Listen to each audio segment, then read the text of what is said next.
ನೀವ್ ಯಾವ್ದಾದ್ರು credit card ತಗೊಂಡಿದ್ದೀರಾ? 4 years ಇಂದ ಕ್ರೆಡಿಟ್ ಕಾರ್ಡ್ ತಗೊಂಡಿದ್ದೆ. ಆದಷ್ಟು ಪ್ರಯತ್ನ ಮಾಡಿ ಕ್ಲೋಸ್ ಮಾಡಕ್ಕೆ ಟ್ರೈ ಮಾಡ್ತಾ ಇದೀನಿ ಸರ್. ಯಾಕೆ ಸರ್ ಅಷ್ಟೊಂದು ಡಿಪ್ರೆಷನ್ ಆಗ್ಬಿಟ್ಟಿದ್ದೀರಾ? ಒಬ್ಬನ ಏನಾದ್ರೂ ಶತ್ರುನ ಇವತ್ತು ಒಡೆದು ಬಡದು ಸಾಯಿಸ್ಬೇಕಾಗಿಲ್ಲ. ಈ ಕ್ರೆಡಿಟ್ ಕಾರ್ಡ್ ಕೊಟ್ರೆ ಸಾಕು, ಆಟೋಮೆಟಿಕ್ ಅವನೇ ಕೆಳಗಡೆ ಬಂದ್ಬಿಡ್ತಾನೆ. ಎಷ್ಟೇ ಅವನು ಮೇಲೆತ್ತರಕ್ಕಿದ್ರು ಆಟೋಮೆಟಿಕ್ ಡೌನ್ ಮಾಡ್ಬೇಕು ಒಬ್ಬನ ಅಂತಂದ್ರೆ ಈಜೆ ಕ್ರೆಡಿಟ್ ಕಾರ್ಡ್ ಕೊಡಿಸ್ಬಿಟ್ರೆ ಅವ್ನು ಎಲ್ಲಿದ್ದ ಅಲ್ಲಿಗೆ ಬರ್ತಾನೆ, ನೀಟಾಗಿ ಬರ್ತಾನೆ. ಇದನ್ನ ಯಾಕೆ ಹೇಳ್ತಾ ಇದೀನಿ ಅಂತಂದ್ರೆ, ನಾನು 4 ಇಯರ್ಸ್ ಬ್ಯಾಕ್ ನನ್ಗೆ ಕ್ರೆಡಿಟ್ ಕಾರ್ಡ್ ಅಂದ್ರೇನೆ ಗೊತ್ತಿರ್ಲಿಲ್ಲ. ಯಾವ್ದೋ ಒಂದು ಮಾಲ್ಗೆ ಹೋದೆ, ಸುಮ್ನೆ ಶಾಪಿಂಗ್ ಮಾಡ್ಕೊಂಡ್ ಬರೋಣ ಅಂತ ಫ್ಯಾಮಿಲಿ ಜೊತೆಲಿ ಹೋಗಿದ್ದೆ. ಅಲ್ಲಿ ಗೇಟ್ ಅಲ್ಲಿ ಒಬ್ನು ಬಂದ, ಸರ್ ನಿಮ್ಗೆ ಒಳ್ಳೆ ಸಿವಿಲ್ ಸ್ಕೋರ್ ಇದೆ, ಒಳ್ಳೆ ಕಾರ್ಡ್ ಕೊಡ್ತೀವಿ ಸರ್, ಈ ತರ ಬೆನಿಫಿಟ್ ಇದೆ, ಆ ತರ ಇದೆ, ನಿನ್ಗೆ ಮೂವಿ ಫ್ರೀ ಕೊಡ್ತೀವಿ, ಪೆಟ್ರೋಲ್ ಅಲ್ಲಿ ನಿನ್ಗೆ ಡಿಸ್ಕೌಂಟ್ ಸಿಗುತ್ತೆ. ಪೆಟ್ರೋಲ್ ಅಂದ ತಕ್ಷಣ ಸಟ್ ಅಂತ ನನ್ನ ತಲೆಯಲ್ಲಿ ಹೊಡಿತು, ಪೆಟ್ರೋಲ್ ರೇಟ್ ಅಲ್ಲಿ ಕಮ್ಮಿ ಮಾಡ್ತಾರೆ ಅಂದ್ರೆ ಒಳ್ಳೆ ಕಾರ್ಡ್ ಇರ್ಬೋದು ಅಂತ. ಸರಿ, ಒಂದು ಅಪ್ಲಿಕೇಶನ್ ಫಾರ್ಮ್ ಇಮಿಡಿಯೇಟ್ ಆಗಿ ಕೊಟ್ಟೆ, ಫಿಲ್ ಮಾಡಿದ್ರು, ಆಧಾರ್ ಕಾರ್ಡ್ ಅವರೇ ಫೋಟೋ ತಗೊಂಡ್ರು, ಇಮಿಡಿಯೇಟ್ ಪ್ರೊಸೀಜರ್ ಮಾಡಿ ಕ್ರೆಡಿಟ್ ಕಾರ್ಡ್ ನ ಕೊಟ್ಟೇ ಬಿಟ್ರು. ಆ ಕ್ರೆಡಿಟ್ ಕಾರ್ಡ್ ನೋಡಕ್ಕೆ ನಿಮ್ಗೆ ಇರುತ್ತೆ, ಗೋಲ್ಡನ್ ಕಲರ್, ಆ ಹೆಸರು, ನಿಮ್ ಟೈಟ್ಲು, ಏನ್ ಅಟ್ರಾಕ್ಷನ್. ನಾನೇ ಶ್ರೀಮಂತ. ಎಷ್ಟಿದೆ? 75,000 ಇದೆ ನನ್ನ ಜಾಬ್ ಅಲ್ಲಿ, ಕ್ರೆಡಿಟ್ ಕಾರ್ಡ್ ಅಲ್ಲಿ ಇದೆ. ಆ ತಿಂಗಳು ಉಸ್ದೆ, ಏನೇನ್ ಬೇಕು ಅದೆಲ್ಲ ತಗೊಂಡೆ, ಮಾಡ್ದೆ, ಓಕೆ ಕಟ್ಟದೆ. ಆ ತಿಂಗಳು ಮಾರನೇ ತಿಂಗಳು ಕಟ್ಟದೆ. ಹಿಂಗೆ ಕಟ್ತಾ ವಿತೌಟ್ ಡಾಕ್ಯುಮೆಂಟ್ಸ್ ನನ್ಗೆ ಮತ್ತೆ 4 ಕಾರ್ಡ್ ಕೊಟ್ಬಿಟ್ರು. ಓ 4 ಕಾರ್ಡ್ ಅಲ್ಲಿ 50,000, 60,000, 70,000, ಎಷ್ಟು ಲಕ್ಷ ಆಗ್ಬಿಡ್ತು. ಓ 4 ಲಕ್ಷ ನನ್ನ ಹತ್ರ ಇದೆ ಅನ್ನೋ ಒಳಗಡೆ ಹಾಮ್ ಬಂದ್ಬಿಡ್ತು. ಬಂದಾದ್ಮೇಲೆ ಎಲ್ಲಿ ಹೋಗ್ತೀನಿ ಅಲ್ಲಿ ಕ್ರೆಡಿಟ್ ಕಾರ್ಡ್ ಸ್ಟೈಲ್ ಆಗಿ ತೆಗಿಯೋದು, ಉಜ್ಜದೆ ಕೊಡ್ಬೇಕಾರೆ ಸ್ಟೈಲ್ ಆಗಿ ತೆಗ್ದೆ. ಏನು ರಿಚ್ ಫ್ಯಾಮಿಲಿ ಅನ್ನೋ ತರ. ಸರಿ ಆಯ್ತು ಅಂತ ಹಂಗೆ ಕಂಟಿನ್ಯೂ ಆಗ್ತದಂಗೆ ಬಿಲ್ಗಳು ಬರಕ್ ಸ್ಟಾರ್ಟ್ ಆಯ್ತು. ನಾನು ತಗೊಂಡಿರೋ ಅಮೌಂಟ್ ಫಾರ್ ಎಕ್ಸಾಂಪಲ್ ಇವತ್ತು 10,000 ನಾನು ಯೂಸ್ ಮಾಡಿದೀನಿ ಈ ತಿಂಗಳ ಅಂದ್ರೆ, ನಾನು ಕಟ್ಬೇಕಾಗಿರೋದು ಎಷ್ಟಂದ್ರೆ 15,000 ಗಂಟೆ ಹೋಗ್ತಾ ಇತ್ತು. ಯಾಕೆ ಹೋಗ್ತಾ ಇತ್ತು? ಇನ್ ಟೈಮ್ ಇದೆ, ಡ್ಯೂ ಡೇಟ್ ಮುಂದೆ ಇದೆ, ನಾನು 1 ಡೇ ಬಿಫೋರ್ ಕಟ್ಟಿದೀನಿ. ಆದ್ರೂ 15,000 ಏನಕ್ಕೆ ಕಟ್ತಾ ಇದೀನಿ? GST ಇದೆ, ಅವ್ರ ಟ್ಯಾಕ್ಸ್ ಇದೆ, ಸರ್ವಿಸ್ ಟ್ಯಾಕ್ಸ್ ಇದೆ. ಅವ್ರು ನಮ್ ಜೊತೆಲಿ ಡೈಲಿ ಬಂದ್ ಕನ್ವಿನ್ಸ್ ಮಾಡಿ ನಮ್ ಮೈಂಡ್ ನೆಲ್ಲ ಬ್ರೈನ್ ವಾಶ್ ಮಾಡಿ ನಮ್ ಕ್ರೆಡಿಟ್ ಕಾರ್ಡ್ ಆಫರ್ ಕೊಟ್ಟಿರ್ತಾರಲ್ಲ, ಮತ್ತೆ ಅವ್ರ ಪೇಮೆಂಟ್ ಕೊಡ್ಬೇಕಲ್ಲ ಸೊಮ್ಮೆ. ಅದಕ್ಕೂ ಸೇರಿ ಹೆಸರುಗಳನ್ನ ಗೊತ್ತಾಗಲ್ಲ ನಮ್ಗೆ. ಆ ಬಿಲ್ ಕಳಿಸ್ತಾರೆ ಮೇಲಲ್ಲಿ, ಏನ್ ಕಳಿಸ್ತಾರೆ ಅದು ಏನೇನೋ ಹೆಸರುಗಳು ಕೊಡ್ತಾರೆ, ಅರ್ಥನೇ ಆಗಲ್ಲ. ಅಷ್ಟಲ್ಲಿ ನೋಡಿದ್ರೆ ಅಮೌಂಟ್ 10,000ಕ್ಕೆ 15,000. ಅವ್ರಿಗೆ ಫೋನ್ ಕಾಲ್ ಮಾಡಿದ್ರೆ ಸ್ಟಾರ್ಟಿಂಗ್ ಕ್ರೆಡಿಟ್ ಕಾರ್ಡ್ ತಗೋಬೇಕಾದ್ರೆ ಇಮಿಡಿಯೇಟ್ ಆಗಿ ಕನೆಕ್ಟ್ ಆಗುತ್ತೆ ಆಫೀಸ್ಗೆ. ಕ್ರೆಡಿಟ್ ಕಾರ್ಡ್ ತಗೊಂಡು ಬಿಲ್ ಕಟ್ಟಬೇಕಾದ್ರೆ ನಿನ್ ಕನೆಕ್ಟ್ ಆಗಲ್ಲ. ಕಸ್ಟಮರ್ ಕೇರ್ ಕಾಲ್ ಮಾಡಿದ್ರೆ 1 ಒತ್ತಿ, 2 ಒತ್ತಿ, 10 ಒತ್ತಿ, ಕೊನೆಗೆ ಎಲ್ಲಾ ಒತ್ತಿ ನೀನೇ ಮಲ್ಕೋತಿ. ಈ ತರ ಆಗಿ ನಾವು ಈ ತರ ಪರಿಸ್ಥಿತಿಗೆ ಬಂದಿದೀವಿ ಇವತ್ತು. ಹಾಗಾಗಿ ಈಗ ನಾನು ಒಂದು ಎಕ್ಸಾಂಪಲ್ ಸಿಂಪಲ್ ಆಗಿ ಹೇಳೋದಾದ್ರೆ ಸರ್, ಈ ಪೋಸ್ಟ್ ಪೇಡ್ ಪ್ರೀಪೇಡ್ ಏನ್ ನಾವು ಯೂಸ್ ಮಾಡ್ತೀವಿ ಮೊಬೈಲ್ ಸಿಮ್ ಕಾರ್ಡ್ಗಳು, ಆ ತರ ಈ ಡೆಬಿಟ್ ಕಾರ್ಡ್, ಕ್ರೆಡಿಟ್ ಕಾರ್ಡ್.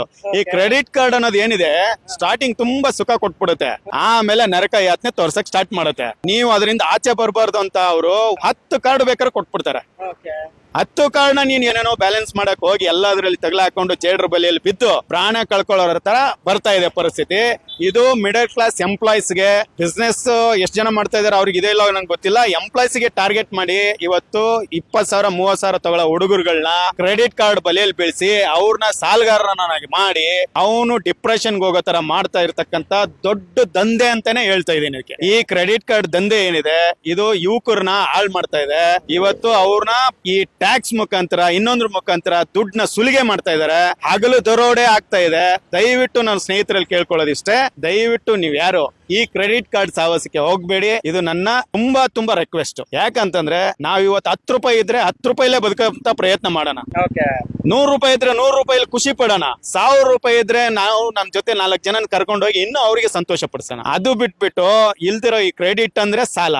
ಈ ನಮ್ ದೇಶದಲ್ಲ ಇದು ಕಾನ್ಸೆಪ್ಟ್, ಫಾರಿನ್ ದೇಶದಿಂದ ಬಂದಿರತಕ್ಕಂತ ಕಾನ್ಸೆಪ್ಟ್ ಇದು. ಈ ಕಾನ್ಸೆಪ್ಟ್ ನ ಇಂಟ್ರೊಡ್ಯೂಸ್ ಮಾಡಿ ನಮ್ಮನ್ನ ಹಾಳ್ ಮಾಡಕ್ಕೆ ಅಂತಾನೆ ಈ ಕಾನ್ಸೆಪ್ಟ್ ಬಂದಿರೋದು. ನಾವು ಹಾಳಾಗಿದ್ದೀವಿ, ದಯವಿಟ್ಟು ನೀವು ಹಾಳಾಗ್ಬೇಡಿ. ನಾನು ಇವಾಗ ಆಲ್ರೆಡಿ 1-2 ಕಾರ್ಡ್ ನ ಕ್ಲೋಸ್ ಮಾಡಿದೀನಿ, ಇನ್ನೊಂದ್ 3 ಕಾರ್ಡ್ ಇದೆ, ಅದನ್ನು ಕ್ಲೋಸ್ ಮಾಡಿಸ್ತೀನಿ. ಆದಷ್ಟು ಅದಕ್ಕೆ ದುಡಿತಾ ಇದೀನಿ, ರಾತ್ರಿ ಆಗ್ಲೂ ದುಡಿದು ಇವತ್ತು ಮನೆಯಲ್ಲಿ ಹೇಳಕ್ಕಾಗಲ್ಲ ಸ್ನೇಹಿತರೆ ಇದನ್ನ. ಸರ್ ಮನೆಯಲ್ಲಿ ಈ ವಿಷಯನ ಹೇಳಕ್ಕಾಗಲ್ಲ. ಯಾಕೆ ಹೇಳಕ್ಕಾಗಲ್ಲ ಅಂದ್ರೆ ಎಲ್ಲಿ ಹೋಗಿದೆ ಅಂತಾನೆ ಗೊತ್ತಿಲ್ಲ, ಎಲ್ಲಿ ಯೂಸ್ ಮಾಡಿದೀನಿ ಅಂತಾನೆ ಗೊತ್ತಾಗಲ್ಲ ನಿನ್ಗೆ. ಆಮೇಲೆ ಇದ್ರಲ್ಲಿ ಇನ್ನೊಂದು ಒಂದ್ ಸ್ವಲ್ಪ ನೀವೇನಾದ್ರು OTP, ಪಾಸ್ವರ್ಡ್ ಆತರ ಏನಾದ್ರು ಕೊಟ್ಬಿಟ್ರೆ ಯಾರಿಗಾದ್ರು ಫೋನ್ ಮಾಡಿದಾಗ ಇರೋ ಬರೋ ದುಡ್ಡನ್ನೆಲ್ಲ ನಾಮ ಇಕ್ಬಿಡ್ತಾರೆ ವಿತಿನ್ ಸೆಕೆಂಡ್ ಅಲ್ಲಿ. ಇಷ್ಟು ಡೇಂಜರ್ ಝೋನ್ ಅಲ್ಲಿ ನಾವು ಜೀವನ ಮಾಡೋ ಅವಶ್ಯಕತೆ ಇಲ್ಲ. ಆದ್ರೆ ಸಾಹಸಕ್ಕೆ ಹೋಗ್ಬೇಡಿ. ಫಾರ್ ಎಕ್ಸಾಂಪಲ್ ನಾನೇನೆ ಇವತ್ತು ಆ ಕಷ್ಟದಿಂದ ಆಚೆ ಬರೋಕೆ ತುಂಬಾ ಪ್ರಯತ್ನ ಮಾಡ್ತಾ ಇದೀನಿ, ಬರಕ್ ಆಗ್ತಾ ಇಲ್ಲ. ಒಂದ್ಸರಿ ಕಾರ್ಡ್ ಕ್ಲೋಸ್ ಮಾಡ್ತೀನಿ ಅಂತ ಒಂದು ಬ್ಯಾಂಕ್ ಒಂದು ಹೆಸರು ಹೇಳಲ್ಲ ಬ್ಯಾಂಕ್ ಅವ್ರಿಗೆ ನಾನು ಅಮೌಂಟ್ ಕಟ್ಟಿದೀನಿ ಎಲ್ಲ ಕ್ಲಿಯರ್ ಮಾಡಿದೀನಿ ಬಿಲ್ಲು ನಂದು ಕ್ಲೋಸ್ ಮಾಡ್ರಿ ಅಂತಂದ್ರೆ 2 days ಟೈಮ್ ತಗೊಂಡು ನಾನು ಕನ್ವಿನ್ಸ್ ಮಾಡಕ್ ಟ್ರೈ ಮಾಡ್ತಾರ ಅವ್ರು. ಇಲ್ಲ ಸರ್ ನಿಮ್ಗೆ ಅಂತ ಆಫರ್ ಕೊಡ್ತೀವಿ ಇಂತ ಆಫರ್ ಕೊಡ್ತೀವಿ ನಿಮ್ಗಿಲ್ಲ ನೀವು life time free credit card ಕೊಡ್ತೀವಿ ಅಂತ ಹೇಳ್ತಾರೆ. ಆಮೇಲೆ ಬಿಲ್ ಬಂದಾಗ ಸರ್ವಿಸ್ ಚಾರ್ಜ್ ಅಂತ ಅದ್ರ ಹೆಸರನ್ನ ಬದಲಾವಣೆ ಮಾಡಿ ಅದಕ್ಕೆ 200 300 400 200 300 ರೂಪಾಯಿ ನನ್ನ ಮಗಳು ಕೇಳಿದ್ರೆ ಕೊಡಕ್ಕಾಗಲ್ಲ ಒಂದೊಂದ್ಸರಿ ಐಸ್ ಕ್ರೀಮ್ ಬೇಕು ಪಪ್ಪ ಅಂತಂದ್ರೆ ಬೇಡ ನಡಿಯಮ್ಮ ಅಂತ ಹೇಳೋದು ಉದಾಹರಣೆಗಳು ಎಷ್ಟೋ ನನಗಾಗಿದೆ. ಆದ್ರೆ ಇವ್ರು ಗೊತ್ತು ಗುರಿ ಇಲ್ದಿರೋರ್ಗೆ ನನ್ಗೆ ಏನ್ ಈ ಬೆನಿಫಿಟ್ ಇಲ್ದಿರೋರ್ಗೆ ಯಾವ್ದೋ ಒಂದ್ ಸಾಲ ಕೊಟ್ಟ ಅಂತ ಹೇಳ್ಬಿಟ್ಟು ನಾನು ಅವನಿಗೆ 1000 ರೂಪಾಯಿ ಎಕ್ಸ್ಟ್ರಾ ಕೊಡ್ತೀನಿ ಅಂತಂದ್ರೆ ಇದಕ್ಕಿಂತ ಅನ್ಯಾಯ ಇನ್ನೇನ್ ಬೇಕು, ಇದಕ್ಕಿಂತ ನೋವು ಇನ್ನೇನ್ ಬೇಕು. ದಯವಿಟ್ಟು ಅದಕ್ಕಾಗಿ ಯಾರು ಇದನ್ನ ಯೂಸ್ ಮಾಡಲೇಬೇಡಿ, ಕ್ರೆಡಿಟ್ ಕಾರ್ಡ್ ಸಾಹಸಕ್ಕೆ ಹೋಗ್ಬೇಡಿ. ಯಾವ ತರ ಪೋಸ್ಟ್ ಪೇಡ್ ಪ್ರೀಪೇಡ್ ಅಂತ ನೀವು ಹೇಳಿದ್ರಿ. ಇವಾಗ ಪ್ರೀಪೇಡ್ ಅಲ್ಲಿ ನನ್ಗೆ ಮೊದ್ಲೇ ಗೊತ್ತಾಗುತ್ತೆ 299 ಹಾಕ್ಸಿದ್ರೆ ನನ್ಗೆ ಇಷ್ಟು ದಿವಸ ವ್ಯಾಲಿಡಿಟಿ ಇದೆ, ಇಷ್ಟು ಅಮೌಂಟ್ ಅಲ್ಲಿ ನಾನು ಇಷ್ಟು ದಿವಸ ಯೂಸ್ ಮಾಡಬಹುದು, ನೆಟ್ ಇಷ್ಟು ಬರುತ್ತೆ ಅಂತ ಒಂದು ಕಾನ್ಫಿಡೆಂಟ್ ಆಗಿರ್ತೀಯ. ಈ ಡೇಟ್ಗೆ ನಿನ್ಗೆ ಅವರು ರಿಮೈಂಡ್ ಮಾಡ್ತಾರೆ. ಪೋಸ್ಟ್ ಪೇಡ್ ಅಲ್ಲಿ ಒಂದು ಡೇಟ್ ಇರುತ್ತೆ. ಪೋಸ್ಟ್ ಪೇಡ್ ಅಲ್ಲಿ ಏನ್ ಡೇಟ್ ಇರುತ್ತೆ, ಇಂಥ ಡೇಟ್ಗೆ ನಿಂದು 1 ಮಂತ್ ಆಗುತ್ತೆ ಅಂತ. ಆ ಮಂತ್ ಆಗತ್ತೆ ಅಂತ ಗೊತ್ತಿರುತ್ತೆ. ಅಲ್ಲಿವರೆಗೂ ನಾನು ಎಷ್ಟು ಮಾತಾಡಿದೀನಿ ಅಂತ ನನ್ಗೆ ಗೊತ್ತಿರುತ್ತೆ. ಕೌಂಟ್ ಮಾಡಕ್ಕಾಗತ್ತಾ? ಆಗಲ್ಲ. ಅವನ್ ಏನ್ ಮೆಸೇಜ್ ನಮ್ಗೆ ಕಳಿಸ್ತಾನೆ, ನೀನ್ ಎಷ್ಟು ಮಿನಿಟ್ ಮಾತಾಡಿದ್ಯಾ ಅಂತ ಕಳಿಸ್ತಾನೆ. ನಾನು ಅಷ್ಟು ಮಿನಿಟ್ ಮಾತಾಡಿದ್ದೀನಿ ಅಂತ ನಂಗೆ ಗೊತ್ತಿರತ್ತಾ? ಗೊತ್ತಿರಲ್ಲ. ಅದಕ್ಕೆ ಅವನ್ ಏನ್ ಮಾಡ್ತಾನೆ, ಅದನ್ನೇ ಯೂಟಿಲೈಸ್ ಮಾಡ್ಕೊಂಡು 10 ನಿಮಿಷ ಹಾಕೋದು 15 ನಿಮಿಷ ಹಾಕಿದ್ರೆ ನಮ್ಗೆ ಏನೋ ಅವನಿಗೇನು ನೋವು, ನಮ್ಗೆ ಆಗದ್ ನೋವು. ಆ 15 ನಿಮಿಷ ಅಮೌಂಟ್ ಕಟ್ಬೇಕಾಗಿರೋ ನಾನು, ಹಾಕ್ಬೇಕಾಗಿರೋನು ಅವನು.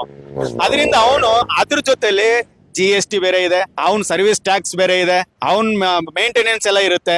ಅವ್ನು ನನ್ನ ಮೇಂಟೆನೆನ್ಸ್ ಅಂತ ಹಾಕೊಳ್ಳಲ್ಲ ಬಿಲ್ ಅಲ್ಲಿ. ನೀನ್ ಮಾಡಿರೋದು ಅಮೌಂಟ್ ನೀನ್ ಖರ್ಚು ಮಾಡಿರೋದಂತಾನೆ ಹಾಕೋದು.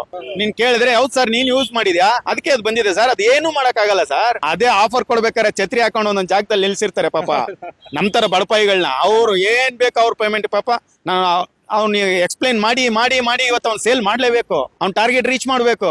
ಅದಕ್ಕೆ ಹೇಳಿ ಕೊಟ್ಬಿಟ್ಟಿರ್ತಾನೆ. ಆಮೇಲೆ ಆಫೀಸಿಂದ ಬಿಲ್ ಬರುತ್ತೆ. ಬಿಲ್ ಬಂದಾಗ ಅದಕ್ಕೆ ಸಪೋರ್ಟ್ ಮಾಡೋದು ನಾನು. ಕ್ರೆಡಿಟ್ ಕಾರ್ಡ್ ಅವನು ಕೂಡ ಮಾಡ್ತಾ ಇರೋ ಕೆಲ್ಸನೂ ಕೂಡ ಅದೇ ಕೆಲಸ. ನಮ್ಮನ್ನ ಹಾಕೊಂಡು ಕ್ಲೀನ್ ಆಗಿ ಸೇವ್ ಮಾಡ್ತಾ ಇದಾರೆ. ಕ್ಲೀನ್ ಕೃಷ್ಣಪ್ಪ ಮಾಡ್ತಾ ಇದಾರೆ. ಅದಕ್ಕಾಗಿ ದಯವಿಟ್ಟು ಆ ಕ್ರೆಡಿಟ್ ಕಾರ್ಡ್ ಅನ್ನೋ ಸಾಹಸಕ್ಕೆ ಹೋಗ್ಬೇಡಿ. ಅದು ಇನ್ನೊಂದು ವರ್ಡ್ ಅಲ್ಲಿ ಹೇಳ್ಬೇಕು ಅಂದ್ರೆ ಅದು ಬೇಜಾರ್ ಮಾಡ್ಕೊಂಬೇಡಿ. ನಾನ್ ಹೇಳೋದೇನಂದ್ರೆ ಡೆಬಿಟ್ ಕಾರ್ಡ್ ಅಂತಂದ್ರೆ ಮನೆ ಹೆಂಡತಿ ಇದ್ದಂಗೆ, ಅದೇ ಕ್ರೆಡಿಟ್ ಕಾರ್ಡ್ ಅಂದ್ರೆ ವಯಸ್ಸೇ ಇದ್ದಂಗೆ. ಸೂಕ್ಷ್ಮ ಭಾಷೆಯಲ್ಲಿ ಹೇಳ್ತಾ ಇದೀನಿ, ಬೇಜಾರ್ ಮಾಡ್ಕೊಂಬೇಡಿ. ನಮ್ಗೆ ಅಷ್ಟು ನೋವಾಗಿದೆ. ಅದಕ್ಕಾಗಿ ನಾವು ಡೆಬಿಟ್ ಕಾರ್ಡ್ಗೆ ಹೋಗೋಣ, ಆದಷ್ಟು ದುಡ್ಡನ್ನ ಉಳಿಸೋಣ, ನಾವು ಚೆನ್ನಾಗಿರೋಣ, ಅವರು ಬ್ಯಾಂಕ್ ಅವರು ಚೆನ್ನಾಗಿರ್ಲಿ.